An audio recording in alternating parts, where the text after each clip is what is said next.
How many times have you asked yourself this week, that don't make no sense? Let's be honest, none of this makes sense. We're going to get into it. Let's get it.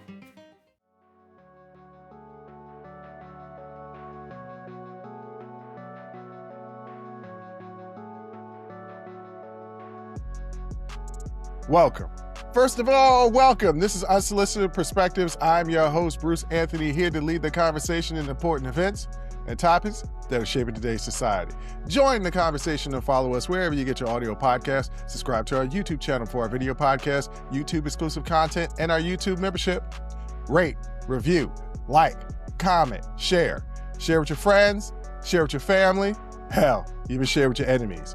On today's episode is a sibling happy hour. I'm here with my sis, Jay Aundrea. We're going to be dilly-dallying a little bit. Then we're going to be talking about Amber Rose and Nick Cannon. And then, am I the jerk? From, of course, my favorite site, Reddit. But that's enough of the intro. Let's get to the show.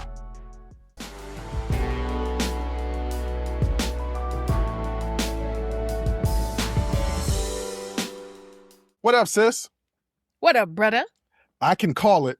I can definitely call it. I didn't do my mouth exercises, ladies and gentlemen. When you are going to be talking for an hour plus, there are some exercises that I've learned that if you've noticed recently over the last couple of weeks that I haven't been stumbling over my words as much. Now, I'm still going to stumble over my words, but not as much. Right. Didn't do them before the show today. We had to do 3 takes of the intro because I said unsolicited. I don't know what word that was, but that's what I was saying. It woo, wasn't. It was wasn't not. a word. No. So But that's okay. Yeah, it's okay. So I want to update the audience on something. My sister doesn't even know this. It doesn't really affect her. This is more or less for me, but it's something that I need to update everybody out there on, and that is our schedule change. We're going to be doing a schedule change. We are still going to be doing the sibling happy hour every week, but the Tuesday show is going to be every other week. Now, why am I doing a Tuesday show every other week? And that starts in May. There are not going to be any more Tuesday episodes for the rest of April, even though we just started April. Why? Why is that happening? I'm still going to give y'all the content that you want. I will still occasionally do a show by myself, but I'm exhausted. We are filming, 4 hours of content each week. On top of that, it takes 1 to 3. So for every minute it takes a recording, it takes me 3 minutes to edit. Yeah. It's a lot of work. This is not my full-time job. And I'm a little burnt out. Yeah, fair. So still going to be doing the Tuesday shows, just every other show.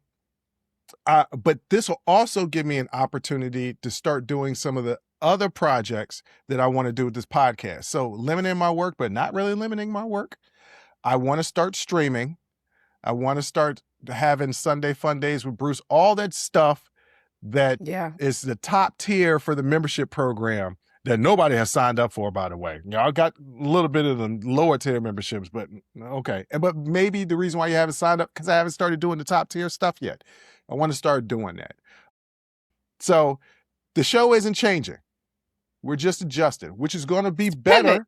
Yeah, it's a pivot. And it's actually going to be better because now with this, I won't feel restricted to making sure the shows are not too much longer than 70 minutes, right? If me and my sister are on a roll like we were last week and the show goes 90 minutes, I'll be okay with it, especially if that's one of those weeks where you only get one of the free shows. So just bear with me, guys. When I planned this out, I was not expecting it to be this heavy. The editing and the production has gotten way better than when we first started, but that takes way more time. So, and I'm not paying nobody to do it because I actually enjoy that part of it. So we're just stepping back slightly. Also, the show's by myself. I understand a lot of y'all really like them. Really tough to do a show by yourself for an hour. Yes, yeah. I couldn't. You could. I gotta let y'all know. I help with that. Not at all. So this is There is no producer. I could not do it. There is nobody that's listening as I'm recording. There's nobody that I could bounce stuff off of or anything. It's just me. And so it's a lot more research that I plan to do. I know sometimes it feels like I'm just off the cuff, and I do, but there's research, especially when I'm doing lessons or something like that, or giving you guys background and history. It's a lot of work. It's really intensive. And it's really difficult to do. Speaking in this microphone, 60 minutes nonstop with nobody to bounce anything off of. For those people that could do it all the time by themselves, God bless you. Y'all are amazing. I am not amazing. I'm just okay. Okay. Well, we're both just okay. Is that the moniker for the show? Hey, unsolicited. Did it again? I cannot say perspectives today. Unsolicited perspectives. We are just okay. Yeah, just okay. Yeah, so that's what's going on, Jay. That's the first time you heard it, but I realized in my personal life, like I'm so beat. I don't go outside. Yeah. One of my friends texted me the other day, was just like, "Hey, I miss you." And I was like, you know what? You got a good point. You live right down the road, and I have not seen you in 3 months. Yeah. Yeah, that's fair. I haven't been outside because I don't go outside. Actually, no, that's not true. I have been outside more recently than I typically am. So I'm going to cut back on that just because... Why you cutting just back? Because I like being in the house, and outside is expensive. Outside is that's another reason why. You're right. Outside is mad expensive, yo. Well, I'm taking it back Dead to ass. Right. Dead ass. Mad expensive, yo. Like, especially it's expensive in Atlanta. It's expensive in DC. Like, before I even put on my drawers after getting out the shower, I done spent $100. I haven't even stepped outside and put my clothes on yet. $100 out of my pocket. It's gone. It flies out of your pocket, out of the window, into the ether. I don't even know where the money goes. But yeah, I can't go outside no more. And I don't be having fun like that either. The last time, my birthday, I had a really good time on my birthday. I was outside.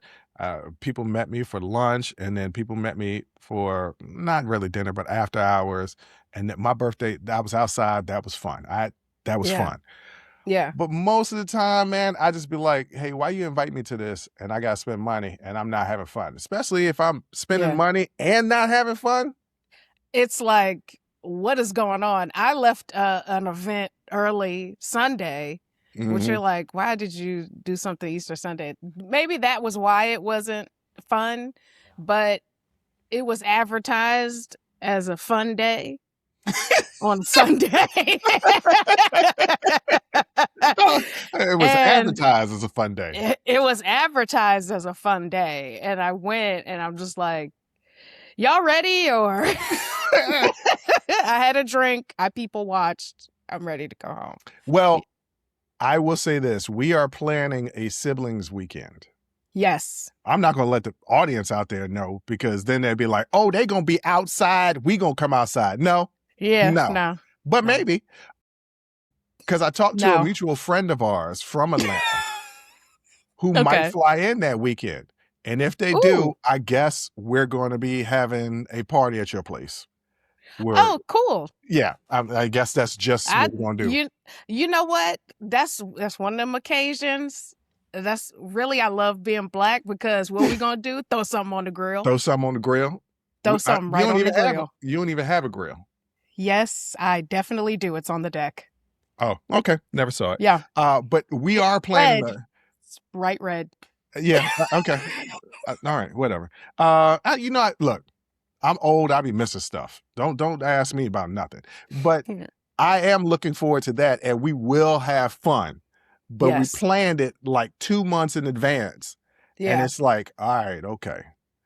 And it's with y'all, right? Like, I know that's guaranteed fun, because we could sit up in the house, not do nothing, just have some drinks, watch a Jason Statham movie, and be falling on the ground. Now that's some stuff if our brother ever wanted to, but he's never going to want to. If we streamed us just watching something simple, Yeah.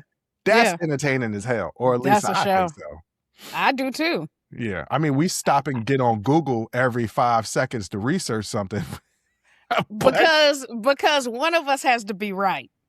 Okay. I One think of us YouTube, has to be right. So we will stop the movie and Google where exactly is Budapest. okay, time out. Maybe you feel like you need to be right. I feel like Yes. everybody I'm needs to s- be correct. That's the same thing. Nope. Please don't do that. That's the same. Don't piss me off. That's the same thing. It's the same thing. No, I just want everybody to be correct. I don't need to be right. If I'm wrong, cool. I just want everybody to be correct. Okay. Okay. Yeah, that's how I feel. Anyway, ladies and All right. gentlemen, that Same all of difference. that was to say that I am burnt out. Yeah. 300 episodes plus after Plus hours plus talking straight-ish when I was doing it, plus the YouTube little messy exclusives. YouTube exclusives. Hey, look, don't tell me y'all don't have enough content. And here's another reason why I'm scaling back. I've noticed from people who are audience are in who listen to the show, who are fans of the show, Mhm. who have contact with me, either through Mhm. they know me personal through or through DM or through email on the website, what have you. That they're like, I enjoy the show, and they're always a week or two behind. Mhm. And to the people that I know personally, they're just like, yeah, it's just a lot that y'all put out.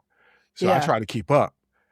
But life. And I'm like, yo, we are putting out a ton of content just to try to keep up with 2 hours a week. Yes, it is tough to do. So I think things will be streamed better, viewed better if we reduce. So Yes. that's all that is. Plus, ladies and gentlemen, I'm a little burnt out. Yeah. And I don't want the shows to get bad because I'm tired. That is absolutely fair. Yeah. You got to put you first. I mean, Lions. I don't want people to get the wrong idea like I don't enjoy this. I do. I get it. Doing this show with you is so fun. Yeah, but there's a line between it's a lot and overwhelming. Right. You know what I'm saying? Like it's fine if it's a lot. It gets to be a problem when it's overwhelming. And so then that's what leads to burnout. And if you push yourself to the point where you do burn out, then the entire thing suffers, not just one show. Because I know me. I have a history of this. I'll set a goal. I'll go full bore to get that goal, right? Mm-hmm. Sacrifice everything to accomplish that goal. It's an obsession. Mm-hmm. Accomplish that goal, and then just be like, the hell with everything that I just did. So I could see me, if I don't take a little step back and recalibrate, being like one day getting to episode 399, and you be like, yeah, we about to hit 400, and be like, I'm quitting the show. I can see me doing something like that if I don't take a step back. So, ladies and gentlemen, if y'all are fans, well, obviously, if you're listening, you're watching, you must be fans. Look, we still giving you that content, just a little less of it, just a little less. Yeah, just a little less, but not by much. Not by much. I mean, if you do a calendar month, which is 4 weeks, that's 8 episodes that y'all 8 free episodes, mind you, that y'all would normally get. Now it's just going to be 6. It's not like I reduced it in half. You're right. I reduced it a quarter. Yeah. And the shows, I think, will be better. And I want to, and really, honestly, I like doing the interviews. Every now and then I'll do a show by myself because I want to get something off my chest. But I like doing the interviews. The interviews I like doing those. I like talking to people when I feel like talking to people. But Jay, speaking of being outside, you know another reason why I don't go outside, aside from the money? What's that? The danger. Yeah. If I know anything about that living in Atlanta over Easter weekend, then I don't know who else would. Wait a minute. Yes. Danger was happening on Easter weekend? Yeah, on Easter Sunday, there was a shooting at Piedmont Park, and unfortunately, a 16-year-old girl lost her life, and a Mm. 15-year-old girl was wounded. So, Mm. Oh, not on Easter at the park. Insane. Yeah. as Slim Charles said on The Wire, he was talking about a Sunday, but there are days that are off limits in the streets. And he was like, yeah, you could do a lot of stuff, but never on a Sunday. There was a Sunday truce in Baltimore for decades where there was no violence because people were going to go to church, right? Yeah. Here you are on a holiday. Holidays also, I mean, maybe not Thanksgiving because people get to shooting at Thanksgiving. But, Christmas, Easter, religious holidays, people going to church, celebrating with their family. Ain't Yeah. supposed to be no violence. The reason why, because on Sundays, you got to drive your grandmama to church. Right.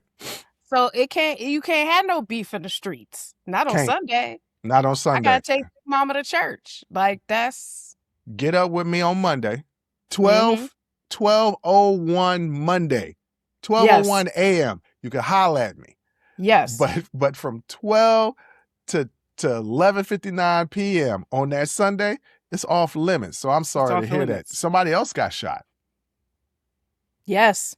Offset, the rapper Offset, was hospitalized after being shot on the evening of Monday, April the 6th, the day after Easter, outside a Florida casino. He's currently in stable conditions with injuries that are considered non-life-threatening. The shooting occurred around 7 p.m. in the Valet area at the Seminole Hard Rock Hotel and Casino in Hollywood, Florida.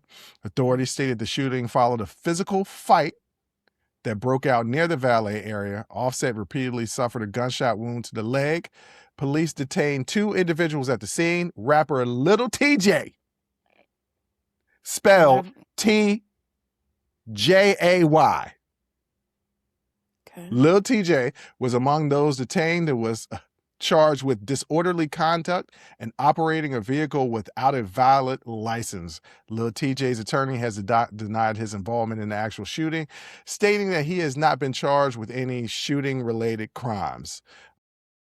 Jay. Yeah. Rumor mill, reckless speculation, ladies and gentlemen. Rumor mill is that Offset owed him money. That's the reason why I got shot. To compound on these rumors, a famous former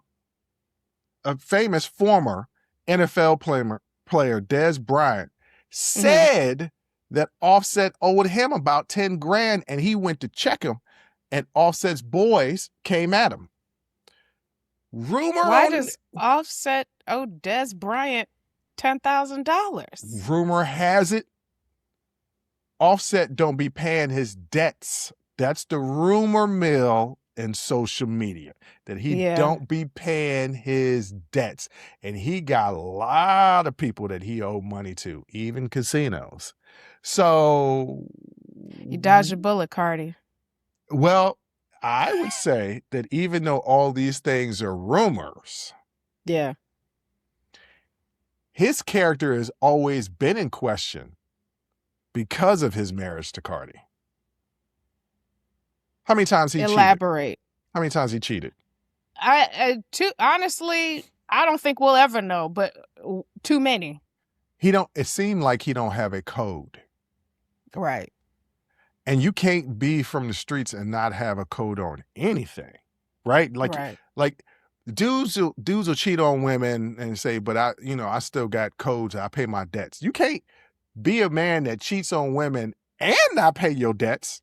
Right. Pick a lane. Pick a struggle. You can't do both, Kyrie Cephas. And isn't he considered like the Migo that nobody really messes with? Well, Quavo and Takeoff were nephew and uncle, so it's a little different. I thought Offset and Takeoff were brothers. I don't think so. I could have that completely wrong. I know that Quavo was Takeoff's nephew, but they're like the same age, so they kind of grew up as brothers. And I think Offset was a friend, but I am not 100% sure. But Quavo and Offset have had issues. Oh yeah, I don't doubt it. Right. So I'm just like, and what I'm saying is like, by and large, you don't hear too many people talking about they had issues with Takeoff or Quavo. No, sorry, I got it reversed. Takeoff was Quavo's nephew. Okay. Sorry. Right. Oh, okay. Well, okay. Yeah. They family. They family. But I don't know. Like, what do you think about all this? I mean, he got shot. They said in the leg. I heard it was in the ass. But, leg, whatever. And Lil Tay, he came out he got bonded out the next day. And because the charges isn't an attempt murder. And he was like, hey, man, I don't know what they was talking about. These some weirdos out here. And I'm just like, hey, this is crazy. What you mean? Well, listen, I don't expect him to cop to it. Well, these kids nowadays, he might drop a single. True. Y'all check his Finstas, but he might have some videos up. But you gotta pay your debts, baby. You can't be out here owing people money, just walking around like you don't have a care in the world. Like if that's the reason why. And you say he probably these kids nowadays, and I call him a kid because I know I'm older than Offset. These rappers nowadays really be telling on themselves, because another incident happened with Pooh Shiesty and Gucci Mane. I was just about to bring that up. Yeah, Pooh Shiesty, a rapper that's signed to Gucci Mane's label, wanted out of his label.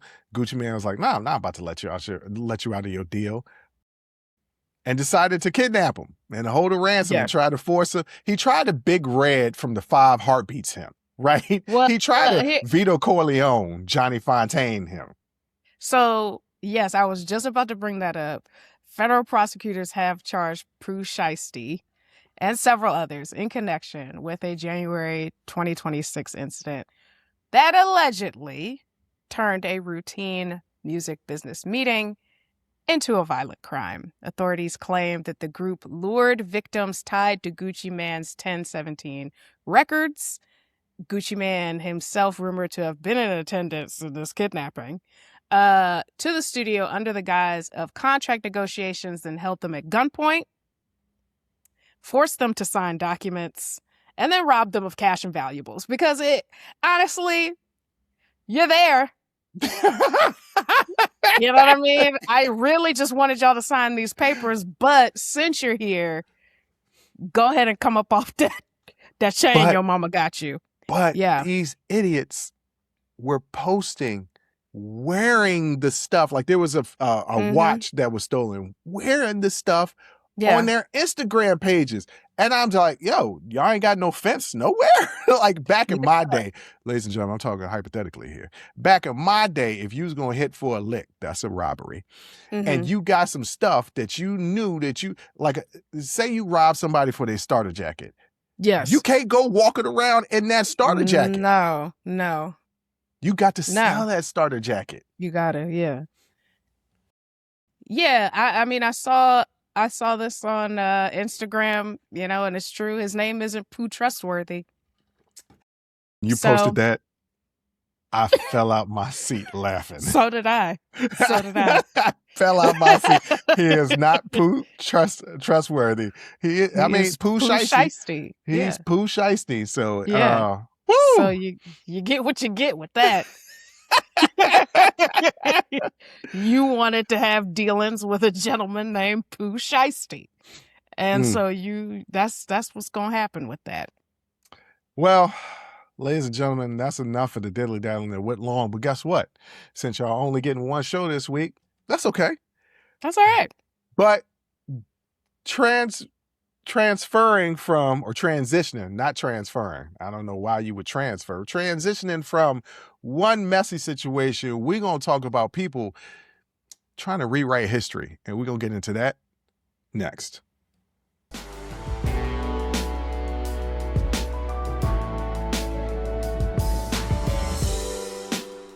Jay. Yeah. Nick Cannon has got shows, podcasts, all types of stuff. And I am not one to point the finger because there's three fingers pointing back at me, right? So I can't get upset with somebody starting a podcast and a show, interviewing people, and trying to entertain and educate people. Like that's what I'm trying to do, right? Yes. However, when you do those things, I would ask, please just be a little bit more researched, because when you give out information, a lot of people now, because it's happened to me earlier today, a lot of people now are only going to absorb about 10% of it. Mm-hmm. And they're going to screw up that 10%. Yes. Because people don't listen and people won't go do their own research. It's like a game of telephone. The message exactly is going to get distorted by the end. Yes. That's exactly what it is. Ladies and gentlemen, what am I talking about? Nick Cannon's got a show called The Big Drive, and there was a little controversy because he had Amber Rose on his show. Now, Amber Rose in and of herself is a walking controversy, but what was controversial about this show? Amber Rose and Nick Cannon made some political claims about race, party history, and American politics. Rose argued that Democrats don't care about Black people, positioning Republicans as more supportive. Cannon agreed and escalated, claiming Democrats are the party of the KKK, Republicans are the party that freed the slaves. Now, both of those things are true for 150 years ago. But some of the things that really kind of pissed me off is this pro-Republican framing by Rose, right? She stated that she used to be left-leaning and now she aligns with more conservative values, framed Republicans, as I said, better for people of color. And what didn't get as much talk about from what Nick Cannon said is what she said. She said that the N-word isn't that big of a deal, feels like white people should be able to say the N-word, and lets her kids say the N-word. Now, Amber Rose is not Black. No. Even though, let's be very clear. Even though she appropriated Black culture to gain her fame. And she loved to throw out, she's Guyanese or something like, I don't know what something like that. Something like that. No, girl. All right. No. So, like I said, Nick Cannon made that statement that Democrats were the party of the KKK and that the Republicans under Lincoln freed the slaves. And he got destroyed in social media, regular media, because of the ignorance of that statement. Now, factually true, but the ignorance of the backstory and the history of that statement. At the end of this segment, I am going to explain why that statement is so ignorant by giving you guys a history lesson of how the two parties are not what they were from 150 years, more than 150 years ago. Now it's almost 200. No, it's still 150 years, 160 years. But Jay, did you hear about this? If not, okay, you did. What was going through your head when you heard about what Nick Cannon said? Jackass. Okay, that's the only thing that was going through your head. Y'all so tired. And let me explain why y'all so tired. Because y'all get money and you don't want to pay taxes, so you become conservative. And the backflips that you have to perform in order to reconcile that with your Black. Name one single way in modernity. Don't you dare talk about emancipation, because I will punch you in the face.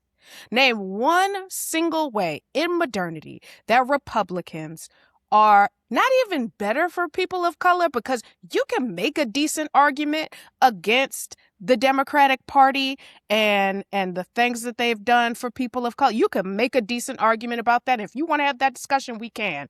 But you name one single policy put forth by the Republican Party in modernity that is even just good for people of color, fair for people of color. Name one, and you can't. And here's why you can't. One, it doesn't exist. And two, neither one of y'all read. And so because you don't have an example of the ways in which Republicans are better for people of color, you instead rely on this tired ass rhetoric of Democrats being the party of the KKK and Republicans being the ones that freed the slaves. Yes, but look at the ideology. And I'm sure you're going to get into this when you talk about it. Look at the ideological stance of each of those parties at that time. And also, that was past my grandmama, great-grandmama time, okay? Ain't nobody... Look, that I'm talking in modernity, in the last 100 years. What has the Republican Party done that has been in any way beneficial to people of color? Was it the war on drugs? Was it Reaganomics? Was it the weapons of mass destruction and the war on terror? Any of that? No. Economic policy? No, not that. Social policy? No, not that. Can't think of a single thing. And so that's why y'all keep falling back on this rhetoric, because you know you have to twist yourself into a pretzel to make it make sense, instead of just telling the people, hey, y'all, I just want to save money on my taxes. And I know that it means that life is going to be harder for people who are not in my income bracket. But honestly, I don't give a damn. But I can't tell you that honestly, because then I would lose my audience. But that is the truth. That's how I felt about that. Okay. All right. Well, so a lot of people... Sorry. There's a lot of anger in there, but I get it. It's funny because Nick Cannon, two buffoons having a conversation about something they don't know nothing about. And my problem is two buffoons having a conversation is something they don't know anything about with a large platform. Yes. And that's what bothers me. But like I said, it's they got different. called It's different from us. We're two buffoons, but we don't have a large platform. It's different. It is different. It is different. Also, we are researched, and when we give our opinions, we are opinionated, but our research is based in fact, right? In fact, yes. Based in fact. So let's have a conversation. Let's have a real conversation about how the parties are different now. This is one of those topics where people love to throw out one sentence and act like they just explained 150 years, just like Nick Cannon did of American history, but that's not the case. That's not how this works. So let's clean it up. Let's be accurate, because the difference between now and then comes down to one word: realignment. So here's a simple version. Back in the 1800s, Republicans were anti-slavery, big federal government based in the North, right? Yeah. Democrats were pro-states' rights, slavery, strong in the South, including many who supported segregation. These are the 1800s. Today, just then and now, today, Republicans are conservative, small government messaging, strong in the South. Now, remember what I said where they were in the 1800s? Yeah. Big federal government based in the North. So right there, yin and yang, they're completely different. Democrats today, more progressive on civil rights, diverse coalition, and strong in urban areas. Yeah. Same party names, completely different priorities and coalitions. Yes. They're not the same. So that is just a simple explanation of how the parties are different from then to today. So just based on that information alone, what Nick Cannon had to say was absolutely ridiculous. Yeah. And it's tired. Like, I'm tired of hearing those same 2 points, that Democrats are the party of the KKK and the Republicans freed the slaves. I'm tired of the same two, because y'all know good and hell well that if Abraham the Lincoln was alive today, that man would not be MAGA. No, he wouldn't be MAGA. Well, so please stop kidding yourselves. Yeah, they wouldn't be MAGA. And another thing that pissed me off is during this episode, if you're going to be an interviewer, and yes, I did. My first major in college was journalism. I conducted interviews for the school paper in high school. I did interviews. I've done a little bit of studying on how to do interviews. I'm not Oprah, but I also watched Oprah, Phil Donahue, Montel Williams, and I watched people interview. Yes. What you can't do is be keying throughout the whole interview and not pushing back on your interviewer when they say something that don't make no damn sense. And Nick Cannon was just keying. I guess he wanted to smash Amber Rose and the tattoo on her forehead. I don't know what it was, because there was no pushback, and that's what pissed me off. But how did the parties change? I just told you that they did, but how did that happen? So let's go back to the Civil War era, back in the 1860s, right? Abraham Lincoln, once again, was a Republican, and he's leading against the fight against slavery. Republicans were party of the Union, abolition. Democrats, especially Southern Democrats, defenders of the old system. So yes, historically, Nick Cannon was right. That part is absolutely true. But that's only Act 1. Let's go to Act 2, Reconstruction through Jim Crow. So we're talking about the late 1800s through the early 1900s. After the Civil War, Southern Democrats regained power. Why did they regain power? Republicans was like, look, man, this whole Reconstruction thing is taking a lot out of us. The South can handle it. And the South didn't handle it. What they did was, once they regained power, they started to enforce segregation laws, which became Jim Crow. Republicans lose their influence in the South. Southern Democrats take over. At this point, the South is solidly Democratic, but this is still the old ideological version of the party, right? It's still just the Democrats representing the South, representing Jim Crow. So it's still kind of things. But here's Act 3, the New Deal shift in the 1930s. Franklin Delano Roosevelt, Democratic president, nominated 4 times for president, right? Man that was in the wheelchair. Eleanor may have been running the last 3 years because he died in office, right? Yeah, she definitely probably was, for sure. Yeah, I mean, definitely probably was. He expanded government programs because he was dealing with the Great Depression. Yes. When he did that, he started attracting working class voters, including many Black voters in the North. Now Democrats are becoming the party of big government and economic support. But the South still is Democratic, so the party is internally split. So you see how when Lincoln was the president, he was for big government. Republicans were for big government. But just 50, 60 years later, you see this ideology switch, mainly because they needed to get people money and get people working. That's mainly what it was. But as Roscoe barks in the background, or Roni, because she or he are basically confirming that the information I'm giving you is true, is that Democrats then become big government, like Republicans were 60 years later. So you see this shift, especially with Black voters in the North. Then we go to the civil rights movement of the 1950s and the 60s. This is the turning point. My favorite president, Lyndon Baines Johnson, a Democrat, signs the Civil Rights Act and the Voting Rights Act. Many Southern Democrats oppose it. What was the result of this?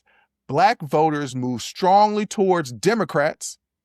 White Southern conservatives begin leaving the Democratic Party.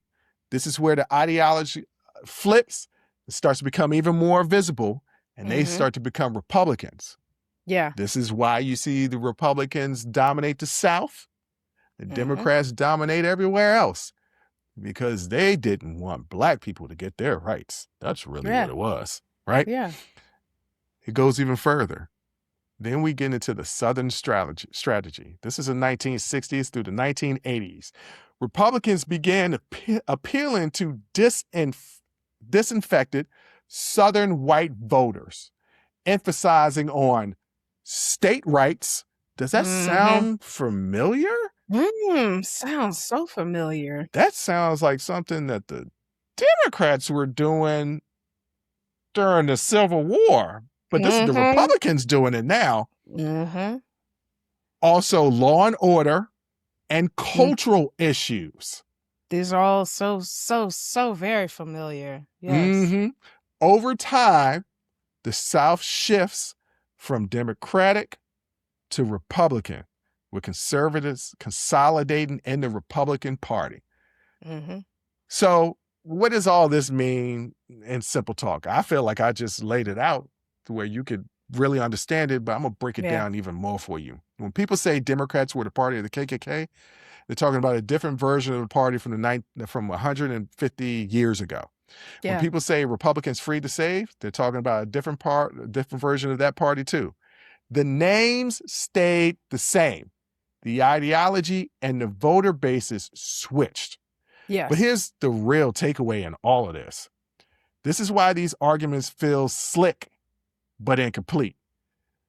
They take historical facts, strip them of context, then apply them to modern politics like nothing has changed. But parties don't stay static. Coalitions move where their interests are represented. So when you say that Republicans, and they did, they reported their ass away from human rights. When you say Republicans are better for people of color, I say to you, history has shown that they are the party that is quote unquote for state rights, slavery, Jim Crow, things like that. Yeah. States' rights, remember, only when it serves them. Because if they want to attack women's bodies, boy, they're going to do that at a federal level. And a state level too. They'll attack it all over. Too. They're fine with that. But so I hope now, ladies and gentlemen, y'all can understand why Nick Cannon was so ignorant to know historical fact, but to not understand how that changed over a 150-year period. I gave you multiple acts of how that happened. And when you break it down and you understand the Republican strategy in the 1960s that was implemented by Richard Nixon and then again by Ronald Reagan. And if you don't believe that there were white voters that felt disenfranchised by the civil rights movement, do a quick search on YouTube and just look at Black people moving into white neighborhoods. And you see the vitriol that are in your parents or in your grandparents, or hell, maybe even in your lifetime. Didn't happen that long ago. How pissed off they were just because a Black family wanted to move into their neighborhood. They picketed. You don't even have to do that. You can just Google the images of Ruby Bridges. A 6-year-old girl just trying to go to school. A 6-year-old girl who, by the way, is a grown woman now and has an Instagram. So this is not something that's far off. I think Ruby Bridges is like 57. Yeah, younger than our parents. Yeah, this is not something that's far off. So you could just look at the photos of the crowd, the white crowds around Black students trying to integrate schools, and you know what was popping off back then. Right. So Nick Cannon is probably not going to see this, and that's okay, because there are people out there that think like Nick Cannon, so you can learn from this. Don't be stupid. Do some history. Y'all arguing over team jerseys, not realizing the players done switched teams decades ago. Mm-hmm. And that's an indictment on you, not anybody else.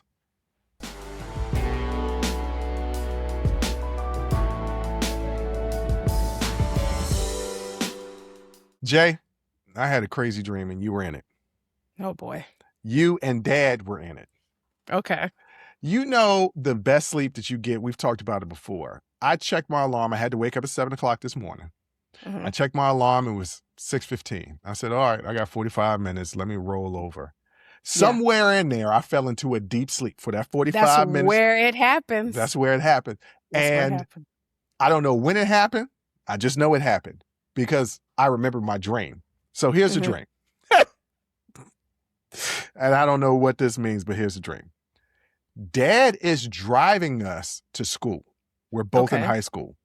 Okay. Now, off top, this don't make no sense because we weren't in high school together. I graduated, then you came in a year after I graduated. We went to elementary school together. We didn't go to high school together. Yes.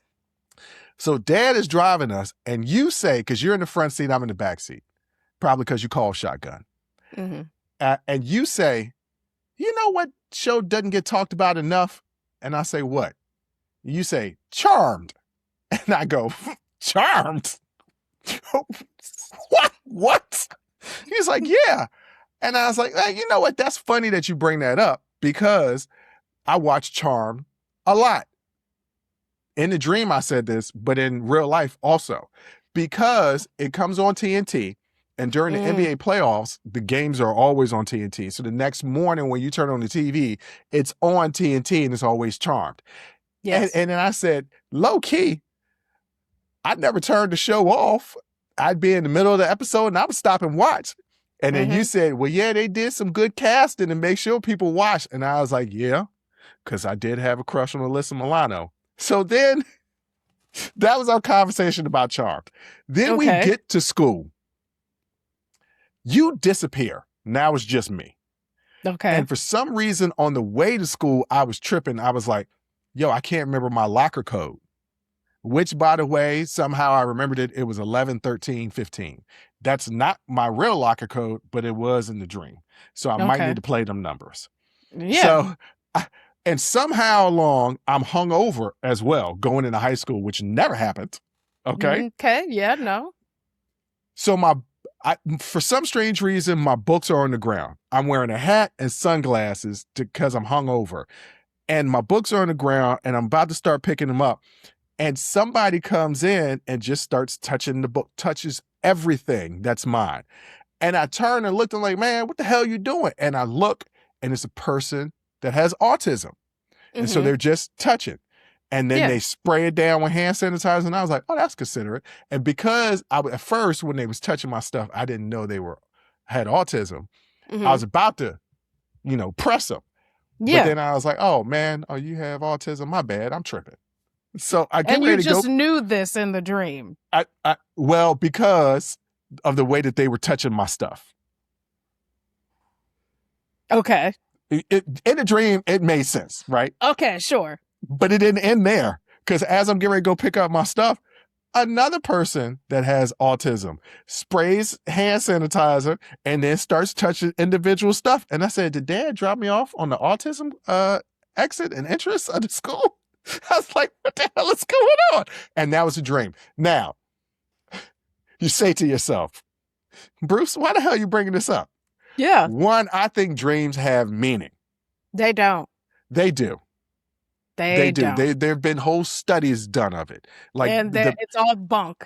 That's what I think. It's not Your bunk. dreams are random collections of images, things you did throughout the day, people you saw, things you remember. It's just randomness in your brain. They don't mean anything. Well, maybe I need to watch an episode of Charmed or something. Charmed is a good show. Like it definitely was a good show. Like I'm not gonna lie about that. It was a good show. I don't think people talk about Charmed enough because if you sit down and you just watch for 5 minutes, you're gonna finish the rest of the show. You're gonna finish that episode, and if another one come on after, guess what? You ain't turning it away. And you know what? As I was telling a friend about it this morning about my dream, and the reason why I said I was gonna put it on the show, is because I just realized they're Charlie Angels, just witches.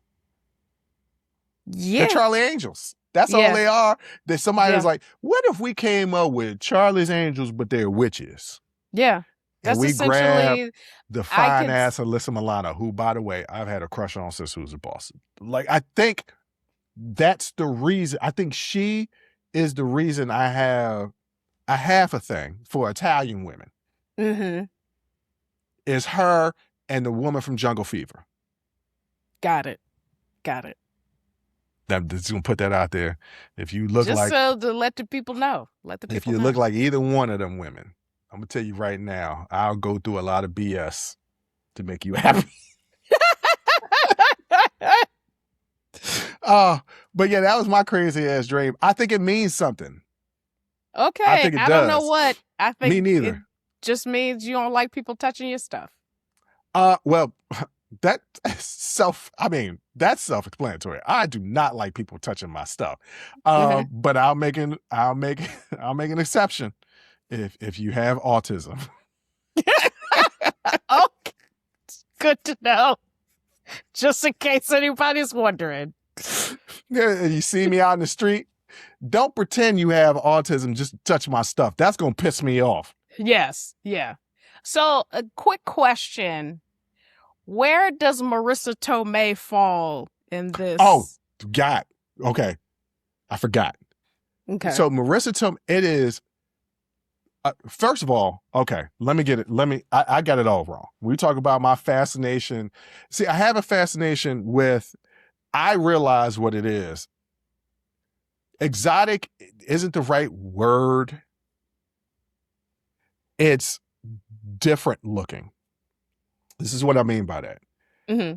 I have a theory, but I'm not going to say that. I know what your theory is, and that don't even make no sense. Is. Yeah, it don't even make no sense. I'm just saying, aesthetically. Tiana Taylor, to me, is extremely attractive. Gorgeous. Because she's exotic looking. Yeah, she looks like a cat. But so I like exotic looking women that you can't pigeonhole. Mm-hmm. You can't say that they could be any color. They could be green, they're fine. So it all started with Punky Brewster. Okay. But I think everybody my age had a crush on Punky Brewster.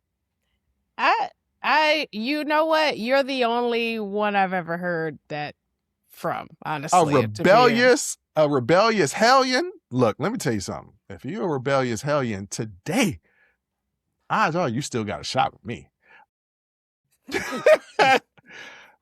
But we talking about specifically Italian women, right? Mm-hmm. So it started with Punky Brewster.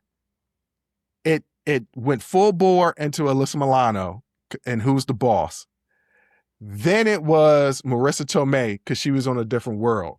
And then Jungle Fever happens in 1991. And I wish I could remember this woman's name. Now, what you're going to say is, and I don't like it, you believe in psychology, but you don't believe in psychology, right? Dreams is part of the psychology, but you're going to say this Freudian thing is that they resemble mom, which isn't even true because they don't resemble mom. They're all fair-skinned with dark hair. I'm sorry. And her name is Annabella Sciorra. Who? She played Angie Tucci in Jungle Fever. That's she's okay. She was also in Sopranos. She's also in Tulsa King. Is that the right actress? Let me see. Yes. Okay. Wait. I thought her name was Tulsa something King. different.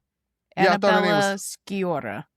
Oh, maybe she changed her name. Maybe her name was something different. I thought it was something anyway. No, look, no. Okay, do I have an affinity with dark-haired women? Mm-hmm. Yes. But whether you only got an option of 3, it's either dark hair, it's dark hair or light hair, or red hair. Dark hair, light hair, red hair. You have an aversion to 2 and an affinity for 1. An aversion? What is the I thought you didn't like red. Oh, you don't want redheaded children. Yes. I don't want redheaded children. But Yes. I also Well, don't, yeah, I mean, but dark, look, I got a crush on one of my homegirl, who she won't introduce me to. And I'm like, I'm a good dude. Why don't you introduce me to her? And I'm going to show you a picture of her. She's breathtaking. I think mm-hmm. she's Costa Rican, Okay. breathtakingly beautiful. And I've met her before, but in older age, she's just getting finer. But yes, she is dark haired. Yeah. Mm-hmm. I like dark and mysterious. That's all that is. Okay. Anyway, now we're done dissecting me. I got an Yeah. Am I the Jerk that I think that you'll find interesting because they typically Okay. piss you off. So this one They will do. be no different. It's just the audacity of people, honestly. It's just the audacity. The audacity of this one is also crazy. So the title of this Am I the Jerk is Am I the Jerk for confronting my partner after I lost access to our shared bank account? Depends on why you lost access. All right. So I'm a 32-year-old male and I've been living with my partner, a 30-year-old female, for almost 2 years. About a year in, we set up a shared bank account for our joint expenses like rent, bills, and groceries. It wasn't our entire savings, just a practical setup where we both transferred a fixed amount each month to keep things simple. We used one login on a mobile app that was linked to her number, but I still had access to it and could check balances anytime. Last week, I tried to log in to transfer my usual contribution and check the remaining balance. The password didn't work. At first, I thought I just mistyped it, so I tried again. Then tried resetting it, but the recovery code was going to her number, not mine. I asked her for it, but she said she didn't receive anything. It didn't make sense because it had always worked before. I tried again later that day and got the same result. At that point, I asked her directly if anything had changed. She said no and told me the app must just be glitching. That didn't sit right with me because everything else on the phone was working fine and I wasn't locked out of any of the other accounts. So I asked her to log in on her phone while I was there. She did, but I noticed the interface looked slightly different. The account was still there, but the contact details tied to it had been updated. The recovery number and an email were both hers now. Mine wasn't listed anywhere anymore. I asked her why my details were removed. She hesitated, then said she updated it a few days ago because she wanted to manage the account herself and avoid confusion with notifications and access. She said since it was mostly for shared expenses anyway, it didn't really matter who handled it. That explanation didn't sit right with me. This wasn't just some app setting. We both put money into the account every month, and now I couldn't even see the balance without asking her. I told her that removing my access without even telling me wasn't just a small change. It completely shifted control. She said I was overreacting and that nothing had actually changed because the money was still being used for both of us. But from my side, something did change. I went from having direct access to something I contributed to having to rely on her to show me anything. I asked her why she didn't just tell me before doing it. She said she didn't think it needed to be a discussion and assumed I would be fine with it. That's the part that bothered me the most. Not just the access itself, but the decision being made without me even knowing. I told her I wasn't comfortable continuing like that and that either we restored shared access or we stopped using that account and go back to handling things separately. She says I was making it a bigger issue than it needed to be and turning it into a trust problem when it wasn't. Since then, things have been tense. She thinks I'm overreacting over something minor. I feel like I was quietly cut out of something we both agreed on. So, am I the jerk for confronting her after I realized I no longer had access to the shared account? No. And something's up. No. And something is absolutely up. Because I'm sorry, I'm contributing money to this account, but I can't access it. That makes no sense. And then you gaslighting me into making it seem like it's not a big deal and telling me that I've made it now a trust issue. No, it started as a trust issue when you did this without notifying me to an account that I put money into. And I don't know about you, but I don't play about my coins. You ain't playing about them when you was playing Sonic. I don't play about my coins. I don't Right. play. You don't play Okay, about them. I don't play about my coins. So you need to restore my access to the account because I need to be able to make sure that the money is going to our shared expenses and not something stupid. Because what it seems like to me is you doing something funny with my money and you don't want me to see it. And the fact that you didn't think that that would be a discussion, bro, not only do you need to no longer contribute to that account, you need to reassess whether this relationship gonna last because she up to something. She up to something, and with your money. What you mean I can't look at the account that I am contributing to? What do you mean I don't have access? First of all, you can set up joint accounts where both of you have logins and access. Like that, it doesn't need to be just one person's info on the account. There are accounts you can set up with 4 people are all joint owners. Like there's no reason, none, why you should not have access to that account. Unless she's hiding something. And the gaslighting is letting me know that she's definitely hiding something. Nah, don't contribute to that no more. So I always tell people, like, if you're in a relationship and you move in together, start that joint account. Because you have joint bills, right? Yes. Start that joint account. And me and my ex, we did that, my ex-wife, we did that early. I established that early. I said, we live together, we got joint bills. We had a joint account, and then eventually when we got married, we had a joint account for all of our joint bills and for all the stuff that we were doing together, like going out, and for trips that we were going to plan to be. And there was a savings. All right. So each month we had a set number that we would put in, and that was to cover everything. And both of us had access to this account. Yes. Both of us monitored this account. Yes. If one day I had walked in and she was like, hey, I was trying to access the account, and I tried to play funny with it, because first she played funny with it, like, what you mean? It must be a glitch in the system. It must so be she a lied. Glitch. So you lying. I forgot. I didn't even catch that. So you lying because you knew you already did this. You knew you already did this. Send me on a wild goose chase. That's an old expression. Send me on a wild goose chase. It's apt. Right? It is apt. When you know you did this, and then gonna play in my face afterwards, yeah, she up to something. And it's no good. There is nothing good. She is double dutching, hopscotching, foursquaring, playing all up in your face. Now, devil's advocate.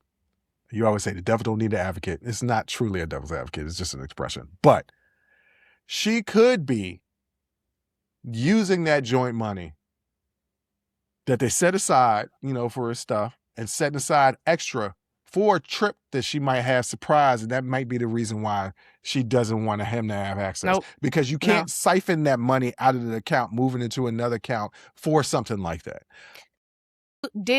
No, because here's the thing. Even if that were the case, that still needs to be a discussion, because what if I didn't want my money going towards some vacation? You're right when you say what you said. When we got bills. So in this economy, so she lying, she playing in your face. She's talking about, it doesn't matter who handle it since it's shared expenses anyway. That logic don't make no sense. It's shared expenses, so we both need to be handling it. If it was just your expenses, then I could say, doesn't matter. It's just your stuff. So you can handle your stuff, but it's shared expenses. This is a joint account. We are partners, which means we need to both have access. And the fact that you fighting so hard to not give me access lets me know you up to something. Yeah, no, she up to something. I don't know what it is. It could be something simple as she's short on cash, she's siphoning that money over.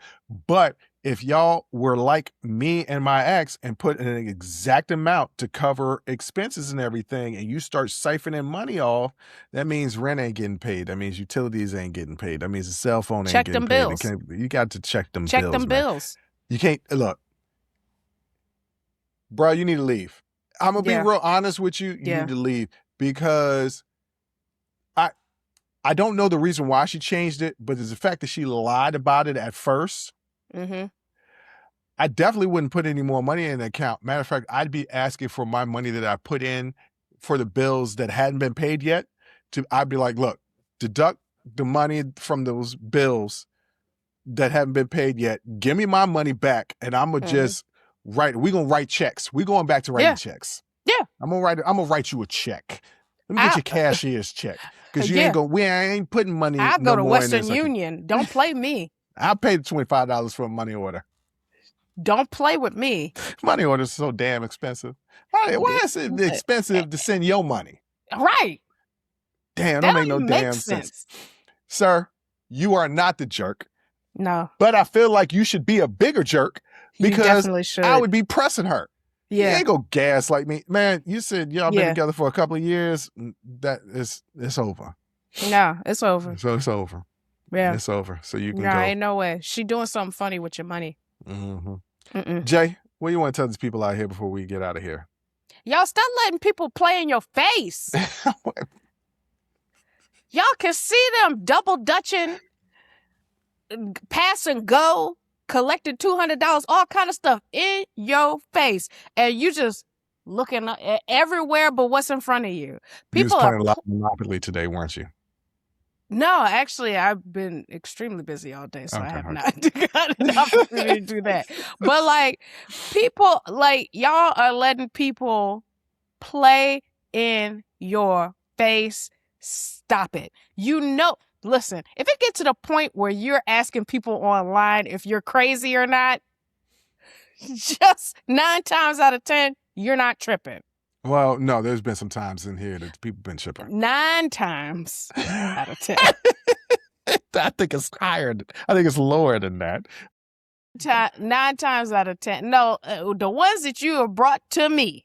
Okay. Most of the time, these people are not tripping. It's the people around you that are tripping, and they're gaslighting you and making you think you're tripping. That's the purpose of gaslighting. Right. But this is a sample size that's specific to me riling you up because it's good for the show. So this is not indicative of the majorities of am I the jerks or am I the assholes from Reddit. Well, of the ones that we've done, 9 times out of 10, I don't think the person is being a jerk. I think everybody around you is playing in your face and making you think you're crazy, and you're not. You're not crazy.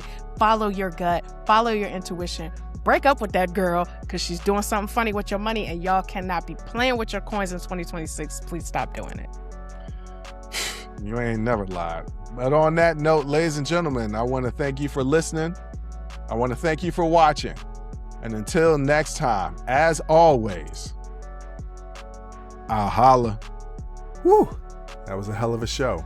Thank you for rocking with us here on Unsolicited Perspectives with Bruce Anthony. Now, before you go, don't forget to follow, subscribe, like, comment, and share our podcast wherever you're listening or watching it to it. Pass it along to your friends. If you enjoy it, that means the people that you rock will enjoy it also. So share the wealth, share the knowledge, share the noise. And for all those people that say, well, I don't have a YouTube. If you have a Gmail account, you have a YouTube. Subscribe to our YouTube channel where you can actually watch our video podcast and YouTube exclusive content. But the real party is on our Patreon page, After Hours Uncensored and Talking Straight-ish. After Hours Uncensored is another show with my sister.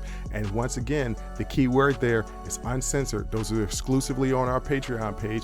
Jump onto our website at unsolicitedperspective.com for all things us. That's where you can get all of our audio, video, our blogs, and even buy our merch. And if you really feel generous and want to help us out, you can donate on our donations page.